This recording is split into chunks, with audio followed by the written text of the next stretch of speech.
their 4-year career in high school. I like the balance, not just being like focusing on one sport. So we'll see. Junior has done it so far. They're golfers. Anyone a golfer on the golf team? Nice. All right. All right. So for those that are at home, pause the video and write this question down. Okay. And then I'm going back over here for my class. So if you didn't do that, then rewind and look at that word problem, write it, and then go to this. Talking to people at home. Okay. So the people at home, cryptic little word problem over here. Got to have the drawing because nothing in the word problem says anything about the drawing. So according to this drawing, the deck around, which I do want on my pool too, but I don't think I'm going to go all the way around. Do have to have a deck. These are all 4 feet. So we do have to mark that and understand it's a uniform width, and that usually is the case. You know, if you're going to put a deck around the pool, usually it's the same all the way around, except for maybe one end. This might be the deck that's connected to your house or whatever, but that's what's going on with this. There's only a walkway all the way around. So one marked as 4 feet. That means 4 feet all the way around. Okay, so here's what takes up the yard, though. It's all of this. And that's what we have to first look at here. You know, not looking at the word problem, not looking at the 15 feet thing. What is this dimension here? And it really shouldn't be that bad. It's 2x. And all this is denoting is the pools come in, they're twice as long as they are wide, right? So 2x and 1x, that's the dimensions that the pool come in maybe. And then I want a 4-foot deck. So here's my yard. What can I fit in my yard?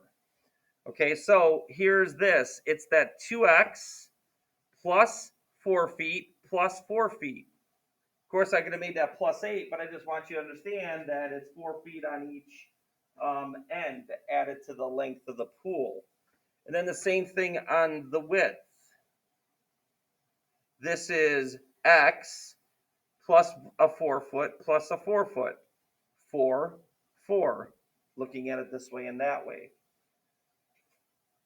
So here is the expression or equation that represents how much area is going to take up in my yard.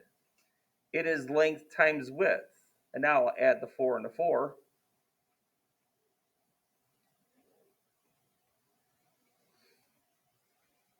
And then now, well, let's do this first. Let's do A, and then B takes care of what about that 15 feet? What is going on with that? Well, first of all, hopefully we understand that this is actually in x-intercept form. It actually is. Okay, a parenthesis times a parenthesis. One of the x-intercepts, although this doesn't make sense in the real world, would be -8, right? -8 plus 8. What's the other one? 2 times what plus 8 equals 0. 3, 2, 1, go. -4. Again, not a real world problem or real world value. But this does mirror when we look at certain parts of the parabola, like where it's positive. Then we talk about possible widths that could be this pool. And now, I'm sorry, trying to jump ahead of myself. How do I get this in standard form? I was juggling today. What was I going to do? Word problems or juggle between the different forms? But I don't think this is a big deal. What do you think you have to do with this in order to get it in standard form?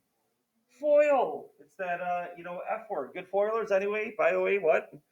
Good factors. And we're going to actually have that in chapter 4. Really tie all the forms together and all that other stuff. But no factoring this chapter, really. I don't know if I said there was going to be. So I'll go ahead and start the FOIL process. 2x squared plus 2 times 8, 16x, plus 8x, plus 64. And then a equals 2x squared plus 24x plus 64. And that is standard form. So that was one of the things we were going to have, and I think we'll do that tomorrow, the toggling between the different forms day. So I could have done that today and then done this tomorrow. It was kind of a management decision. All right, so anyway, playing with that. Okay, so what they're saying then is, what if I wanted it to be 15 feet wide? Then what would the area be taking up in my yard? So that is just a flat out plug-in after we get this in standard form. 2 times 15 squared plus 24 times 15. And for sure, this is a calculator. I know I've been trying to do no calculator questions, but come on, we got some big numbers here. So that would be button pushing. Can anyone do that for a fella? Does anyone have their calculator ready? I forgot what it was. I got someone pulling out their calculator. Nor, right? Hey, you made the video. You can say, hey, that's me. My name got mentioned. I didn't say your last name. You can't sue me. All right? Anyone else got it? No one else is. But Nor's all by herself. I think it was like 800. Or no. Yeah, that sounds right. I pulled up the key from the notes before. So I have that ready, Nora. Be my helper here. And then that's feet squared. This is an area situation. So this is in feet squared because it did say 15 feet. And that's what X is in term of. So that's how many area square. I had to do some measurements in my yard to see what kind of pool I could have. And mine's really cutting it close on the dimensions according to the rules of a pool. So I had to do some math in order to figure out what I could have as well. So blah, blah, blah, blah, blah. Kind of silly. You don't have to write this one down. I think most of us can figure this out. But suppose the length of the pool in example one is 3 times the width. All right, that'd be a crazy pool. That'd be really lengthy. Look kind of odd. And all that we have is 3x plus 8 instead of 2x plus 8. So that really ain't no thing. You'd go back up here and say, okay, this is not 2x, now it's 3x. Well, you could see that that would just change that to 3x plus 4 plus 4. So I wouldn't even bother writing that down. I think that's pretty self-explanatory.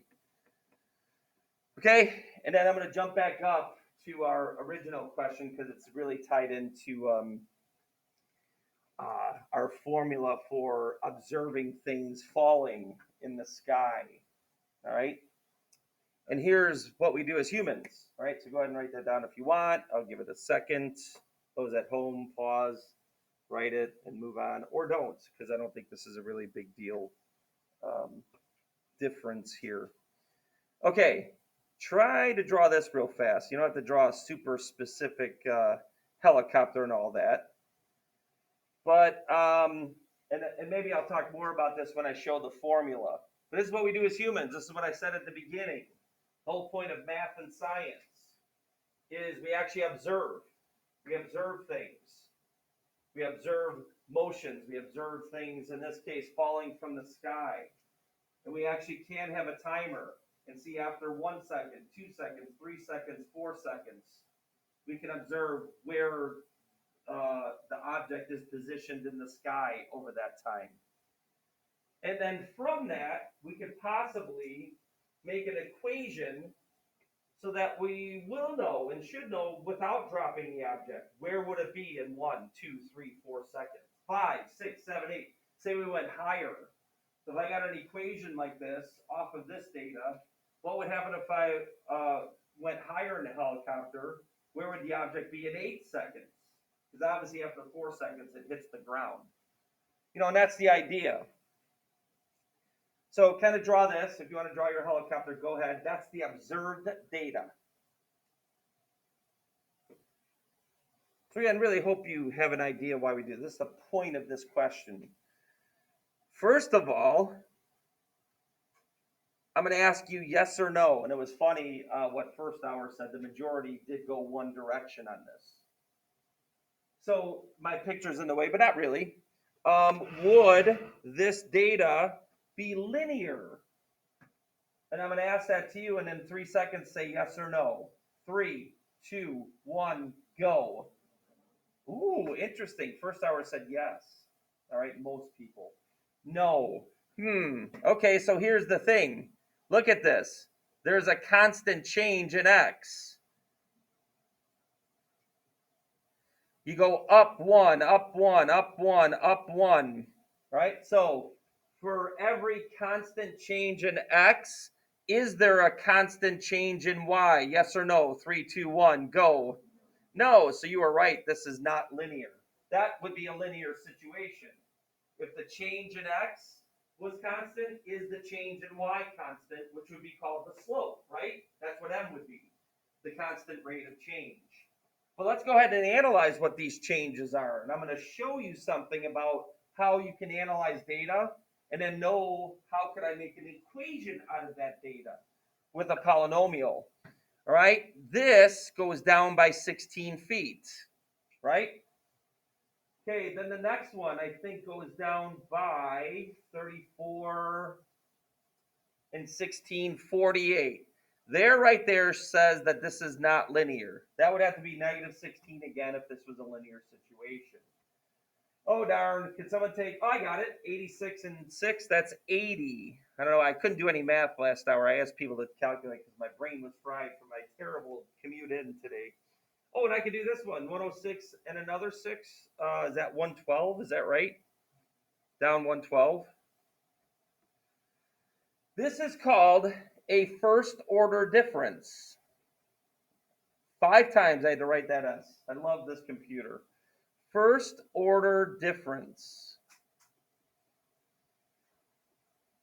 Now, I will tell you that this thing that I'm doing right here, this first order difference, then we're going to go to a second order difference. This tells me if I can explain the data through a polynomial. If I had a common first order difference, then an x to the first, a linear situation, could model this data. And then we'd have to find, what would be the model. And then it would be y equals mx plus b. Okay, well now let's look at the second order difference. This actually goes down by 32 from negative 16 to negative 48. How exciting, 4850. Oh my goodness. Let's program, go away. Goes down by 32. Very frustrating. All right, and then the last one. Oh, great. This goes down by 32. So there is a common second order difference. So that means some x squared could mirror this data, an x squared polynomial. And then we'd have to figure out through the data points, we'd have to find out what would that formula be. All right, I wish I could come back to this later and actually find the equation that actually mirrors this, because there is a way of doing that. You just don't have the math skills yet, but we will in the future. Okay, so no, because of the first order differences. Would a quadratic? Yes.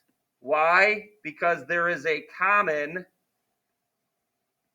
second order difference. And I do want you to know that. I know this is brand new for you. But that's how you can analyze data, when you're looking at the outputs, would that occur?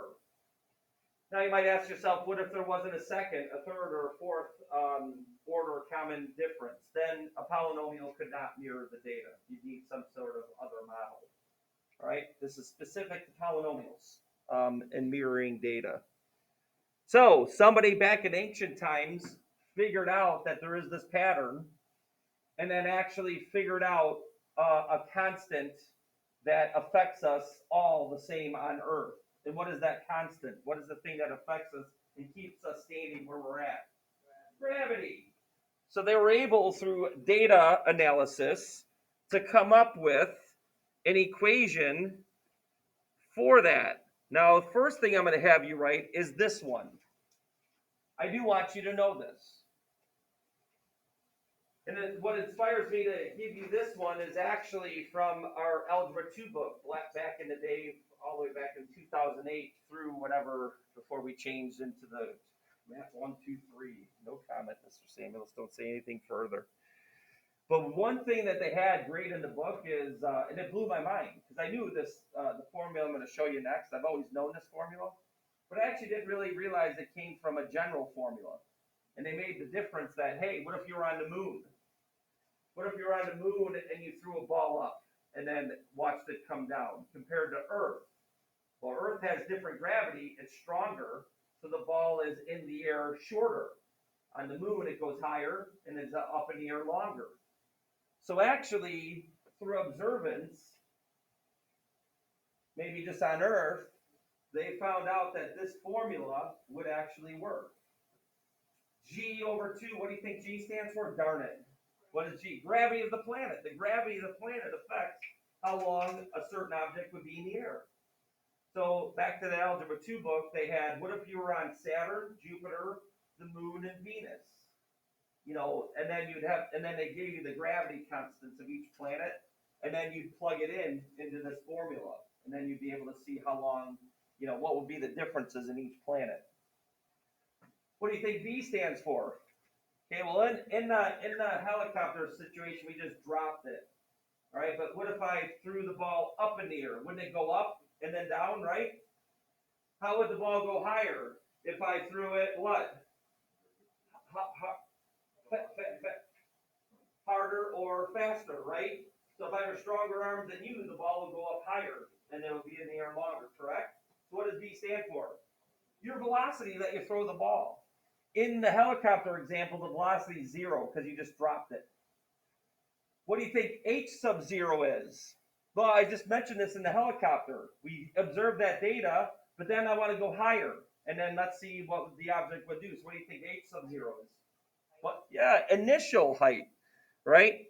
So this is velocity. The velocity that you throw the object really matters, for how high it's going to be and how long it's going to be in the air. And then where are you at? We could raise the helicopter, and then that would change the data. So initial height. Okay, so I do want you to know where it comes from. You guys in physics next year, you're going to have this formula. You're going to use this a lot. But you're not going to have it in terms of feet per second, because that's what this is. You're going to have it in meters per second. I'm pretty sure that's what physics does. They put this formula in terms of meters per second instead of feet per second. So through observance, we have figured out that gravity pulls on us at 32 feet per second. So that is why you see this negative 16 here. It's gravity divided by 2 through observance of data. This is how the formula works out.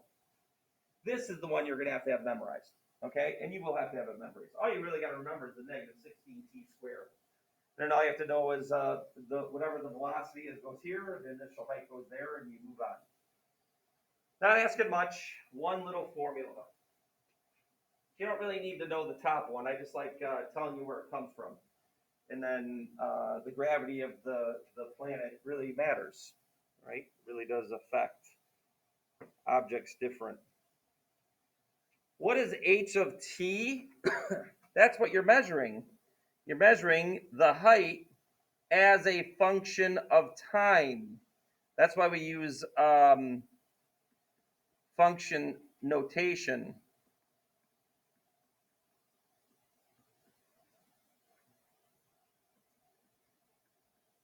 Or I'll shorten it up and say height over time.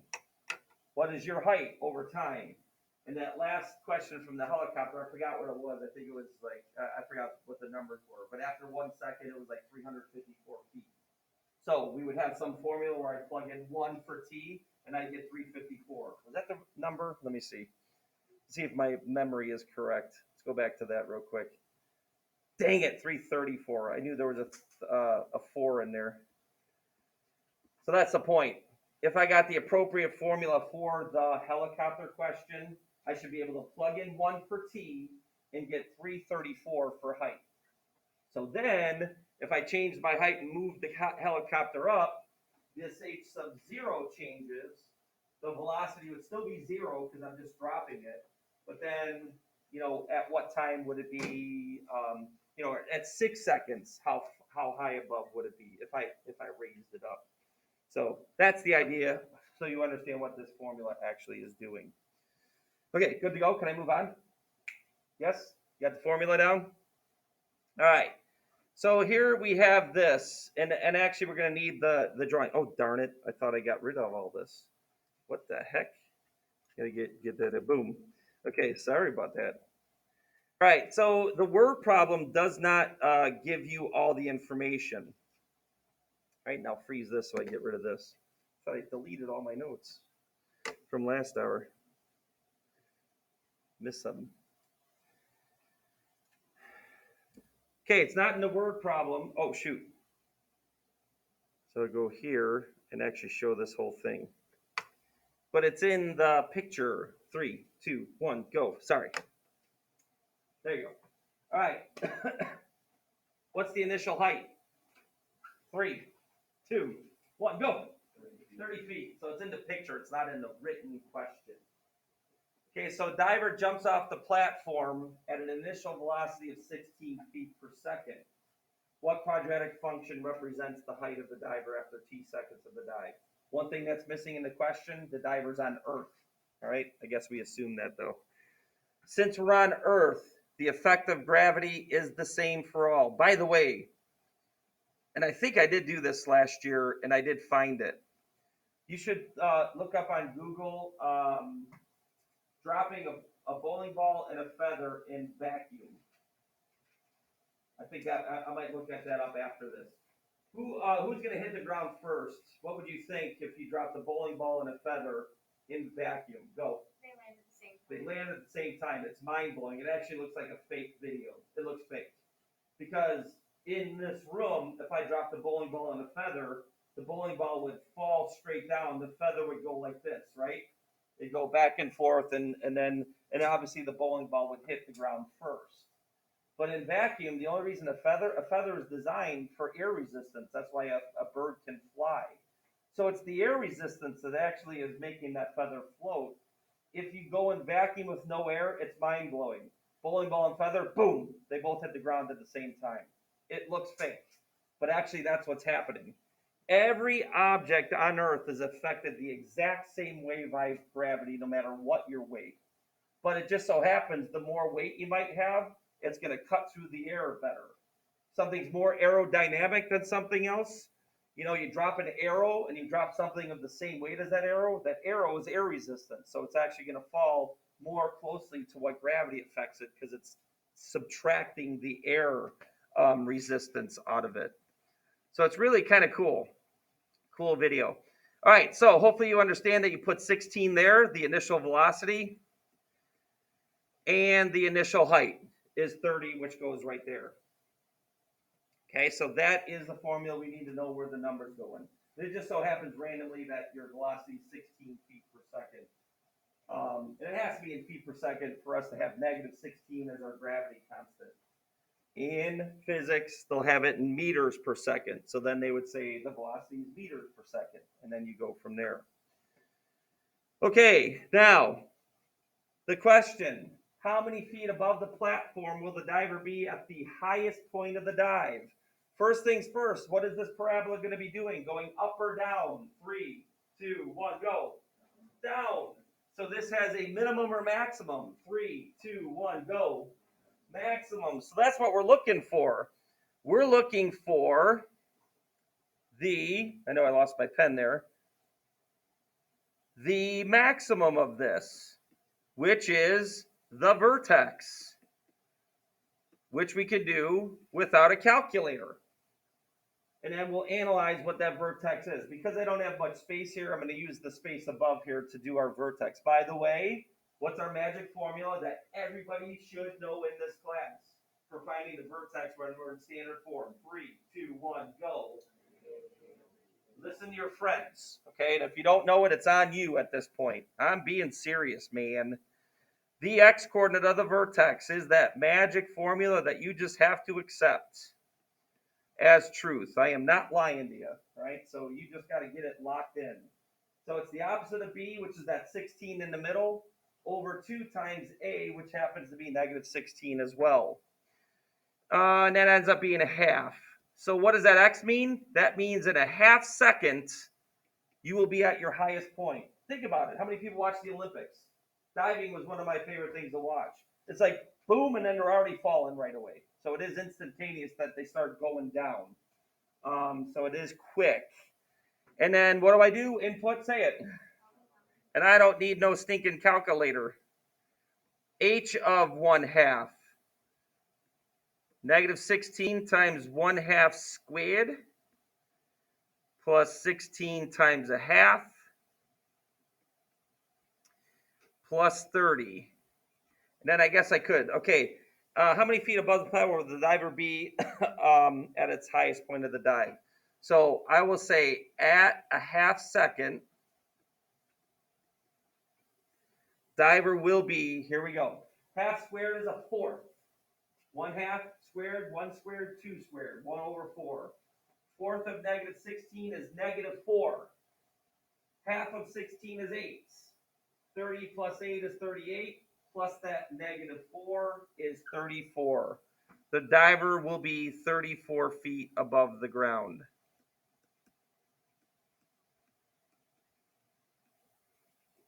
Well, actually, above the water. Sorry. But I'll just put ground there. Okay, hopefully it's not ground. That would be horrific. Yes? It's asking how many feet above the platform, Oh, okay, good question. So I guess it would be 4 feet, right? Nicely done. 4 feet. Sorry, first hour. You're 4 feet above that platform. Well done. I like that. Okay, so you only get a height 4 feet above where you started. Nice. Good reading. Okay. All right. So hopefully, I really like that formula. I like it because it's mirrors everything. The only thing that's not involved is air resistance. All right, and that's a minor effect. Okay, and then just go ahead and do this one just so you get practice with the formula. How do things change if you go to that other platform? Let's say that second, you saw two platforms in this. Say you go from the one that's lower, that was only 20 feet, and then say you didn't have as much strength on your push off of the platform, and you only did it at 8 feet per second. I guess what's only big about this is just exercising where the numbers go. You're still on Earth. So there's our Earth effect of gravity incorporated into the formula. And then plus 8 feet per second times t. I hope I did say it. T obviously stands for time. Sometimes they write x there instead, but it's still time, right? That's why t is a more appropriate model variable for this.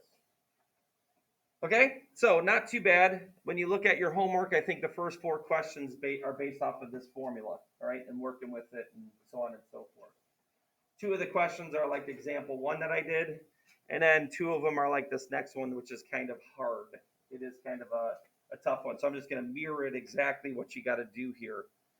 Another thing in like say you want to be a business major. This is why I always I have my CAT students and they're like, oh boy, the first 2 weeks, 3 weeks are hard, and a lot of people want to run for the hills right away and drop my class. You guys will be fine. It's just like the Math 3 regular just doesn't really train them well to get ready for CAT like the honors program does. But then I tell them, like, what are you going to do? Well, I'm going to go into business. I want to be like a business major. Well, guess what? You're going to take business calculus. All right? There's no doubt about it. Because in the business world, they definitely do planning.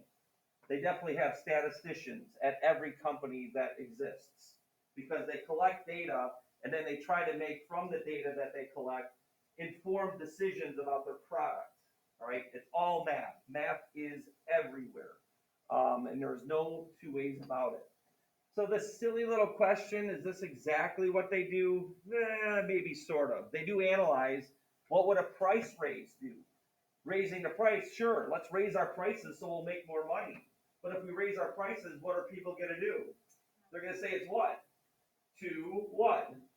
Expensive, so less people will buy. All right, so they do these models. What if we lower the price? Will it really increase our amount of money? Sure, more people may buy, but if we lower it too much, we're actually going to cut it's going to be, our overhead will be bad. So they do stuff like this. Is it exactly like this? Not necessarily, but it's the idea. Okay, and that's why we do these kind of questions. So I do want to throw that out here, like, oh, word problems. Why do we need to do these things? Whatever. Hey, haunted hayride. How many people like Halloween? Raise your hand. Love it. Should show you some Halloween videos. What we do at our house. We really try to scare the children. Haunted hayride charges $18 for admission, and they have this data, like over 3 weeks, or maybe last year's data. This is what we charged last year. This was our average. What do we want to do this year? Well, Haunted Hayride is trying to maximize its revenue, and they think dropping the price will actually help, meaning more people will come in. So somehow they have this data that if they drop it $2, then for every $2 drop, they'll gain 94 or 95 more riders. Where they got that data, I don't know. But let's just stick with it. So here's our revenue before. So let's say this is last year. Let's do that whole thing. Hey guys, here's last year's situation.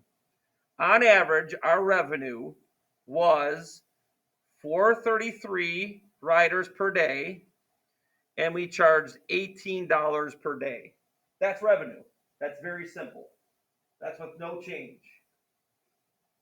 Okay, then calculate that, and that's how much money they took in. And then of course there's costs, so you have a cost equation, and then what then the difference between those two is what your profit is. So revenue is just how much money you take in. So the big problem is, what is X? What's the unknown? And it says, so it's dropping its commission by price of $2.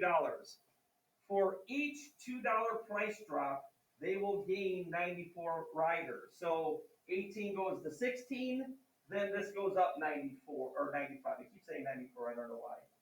16 goes to 14, then that would be another 95 people. You get it? So the variable is the amount of price changes. So that's what X is. X equals the amount of price changes. Not $2, that's a known. Each price change is down $2. How many times should I change that price? That's the variable. Right? Then of course, you don't want to have 9 price changes. Something's going to happen. What would 9 price changes be? How much would you be charging? 9 price changes would be, you'd be charging what for everybody? 0. So that's why there's a maximum here where we want to have the maximize our profitability. Too many price changes, now we're losing money or making no money at all. All right, so that's what's going to go on here. So what's our new revenue formula? And hopefully this makes sense now. We're going to have that basis of 433 people. It was 433, right? Because I keep saying 94 for 95. Good. For every price change, we are going to add 95 people. That was right? Okay, good. So that's why that says 433 plus 95x. 1 price change, 95 more people. 2 price changes, 180, 190 more people, and so on and so on and so forth. And then we're still charging $18. Oh, but we're going to subtract $2 every price change. 1 price change, that becomes 16. 2 price changes, that becomes 14. So 2 different things are affected by a price change. People go up, price goes down. And that's how that formula works out. Okay, I'm going to be lazy because short on time. I do have the key online here for this notes, and I'm going to grab these numbers. Okay, sorry. Lazy Mr. Samulus. I just don't want to go ahead and foil with those big numbers.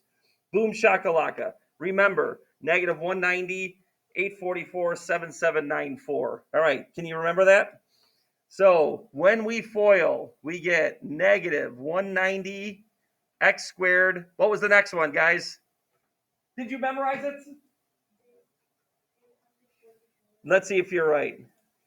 What'd you say? 44 and then 7794. 844 and then 7794. Was that right? Okay, so FOIL, and obviously you'd use your calculator. Get your middle term correct here. Okay, so that is our new revenue formula with our price change factored in. Everyone okay so far? All right, you got a lot of people looking around. Looks like you're about to fall asleep. Are you right? Hey, cover your nose, by the way. Did you have the cover your nose guy every day outside the room? Okay, anyway. What price submission should they charge to maximize your revenue? First of all, what kind of parabola is this, up or down? 3, 2, 1, go. Down. So this has a maximum or minimum. 3, 2, 1. Maximum. So again, I want to find the maximum. I want to find the x coordinate of the vertex. Now I do remember this one. I'm going to round. This is 2.22 approximately. And we can use that decimal. Like, you might think I'd have to go whole number here. but the amount of price changes could be 2.22. I can plug that in and find out what I should charge. And decimals means pennies. All right, we could do pennies on this. And then I'll go ahead and look at this. Revenue equals, you plug that in to find the y coordinate. Probably going to run out of room here. And then I'll write that number down. I'll get the price, what this does. And you can do this on your calculator. Oh, this is for sure a calculator. Now I say no calculator and a lot of stuff. This is calculator for sure. And then let's go ahead and be lazy and grab that number, 1356. So when I plug that in, I would end up getting 1356 as our price that we should charge. Okay? All right, so 2.2 price changes means this is what we should charge. Okay? Blah, blah, blah, blah, blah. All right? So that's the kind of idea that's going on here, situation here. All right? Oh, actually, I'm wrong. That would be the revenue if I did that. I actually want to plug that into this. Sorry, 18 minus 2x. I am incorrect. My bad, dogs. Jumping ahead here. So what should I charge? That is what I should charge, 18 minus 2x. So 2.22 here is what I should charge. If I plug that into the revenue formula, that's how much we would take in then. But they're asking what should I charge? So I should have plugged it into that. So my bad, made a little mistake there. If I plugged in the X value into the revenue, then that's how much money we would take in. All right, and then we could compare that to what we took in last year to see what that would be. So 1356 is a valid number that you could charge people. All right. All right, we'll call it quits there. Hopefully that makes a little sense. Like I said, the homework mirrors that kind of question. Really try to figure out what x equals.